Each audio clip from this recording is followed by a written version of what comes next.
μέρες μετά την αποτυχία της πρώτης Kickstarter καμπάνιας τους, οι δημιουργοί του Allum ξεκίνησαν νέο Kickstarter. Η δεύτερη φορά στάθηκε και η τυχερή. Το Allum χρηματοδοτήθηκε και κάπου 2 χρόνια αργότερα, αυτό το old school adventure game έρχεται επιτέλους στα χέρια μας. Άρα για ανταποκρίνεται στις υποσχέσεις τους.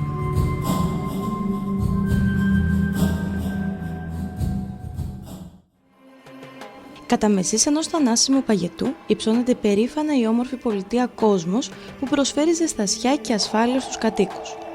Ωστόσο, μια ανεξήγητη μελαγχολία δηλητηριάζει τη χαρά τους και μαραίνει τη διάθεσή τους για δημιουργία και ζωή. Ένας-ένας βυθίζονται στη μόνωση και τη σιωπή και σιγά σιγά μετατρέπονται σε κούφια κέλυφη του παλιού τους εαυτού. Κάποιοι λένε πως πρόκειται για μια φρικτή ασθένεια. Άλλοι πιστεύουν πως πρόκειται για ανόητες φήμες που συζητάνε οι γιαγιάδες και τρομάζουν τα παιδιά. Μια μέρα η αρρώστια θα χτυπήσει την όμορφη γυναίκα του Allum, ενός απλού ανθρώπου που δουλεύει στο ταχυδρομείο. Ο Allum θα κάνει τα πάντα για να σώσει την αγαπημένη του. Θα ταξιδέψει σε μακρινούς τόπους, θα γνωρίσει ανθρώπους παράξενους και οικείους, θα κάνει φίλους και εχθρούς. Πάνω απ' όλα θα ανακαλύψει το πεπρωμένο του και θα μάθει μια συνταρακτική αλήθεια που δεν θα αφήσει τίποτα όρθιο από όσα πίστευε παλιά. Δυστυχώς η υπόθεση από σύνθετη ίντρικα σε ενδιαφέρον φάνταζι σύμπαν μπαίνει πολύ γρήγορα στο απόκρινο μονοπάτι της χριστιανικής αλληγορίας. Και εκεί δυστυχώς γκρεμοτσακίζεται. Αναμφίβολα, οι προθέσεις των δημιουργών είναι ειλικρινείς. Ωστόσο, η αλληγορία είναι επικίνδυνο είδος και το ζήτημα της θρησκευτικής πίστης είναι δύσκολο να εκφραστεί με αμιγώς καλλιτεχνικούς όρους, χωρίς να γλιστρήσει προς την άχαρη κατήχηση. Οι δημιουργοί της Crassemble Studios μάλλον στόχευαν υπερβολικά ψηλά και στραβοπάτησαν. The discernment fruit.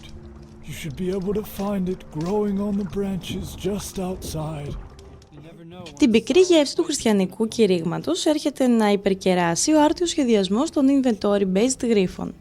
Στον τομέα αυτό η δουλειά των δημιουργών είναι υποδειγματική και πραγματικά θυμίζει τις καλύτερες στιγμές της LucasArts και της Sierra όπως μας υποσχέθηκαν. Οι γρίφοι είναι πολύ άριθμοι, πρωτότυποι, έξυπνοι και άψογα ενσωματωμένοι στη ροή της πλοκής με ισορροπημένο βαθμό δυσκολίας.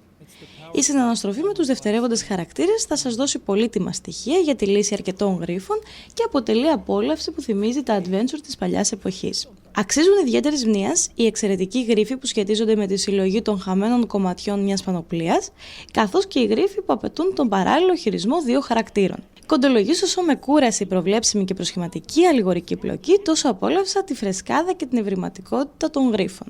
Οπωσδήποτε πρέπει να αναφέρω πως χρειάστηκα 10 με 11 ώρες για να φτάσω στο φινάλε του Allum, χρόνος που για μικρό indie παιχνίδι είναι παραπάνω από ικανοποιητικός.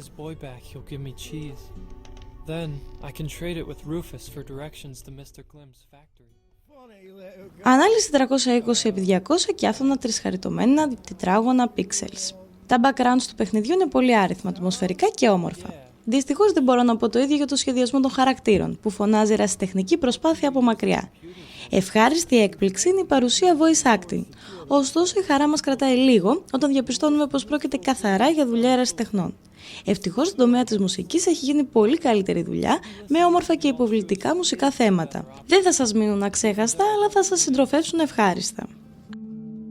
I'm glad Tangler is doing better. Did you find the shapeshifter markings at the Great Pass yet? Αμφίβολα το Allum διαθέτει πολλές αρετές, ειδικά στον τομέα του gameplay και τους γρίφους, αλλά και στο ηχητικό και εικαστικό τομέα. Η σεναριακή σύλληψη θα μπορούσε να έχει δώσει μια πολύ όμορφη χριστιανική αλληγορία, δυστυχώς όμως το παιχνίδι γκρεμίζεται κάτω από το επίμονο χριστιανικό κήρυγμα. Σε ποιο βαθμό θα σας ενοχλήσει αυτό είναι καθαρά υποκειμενικό. Let me in!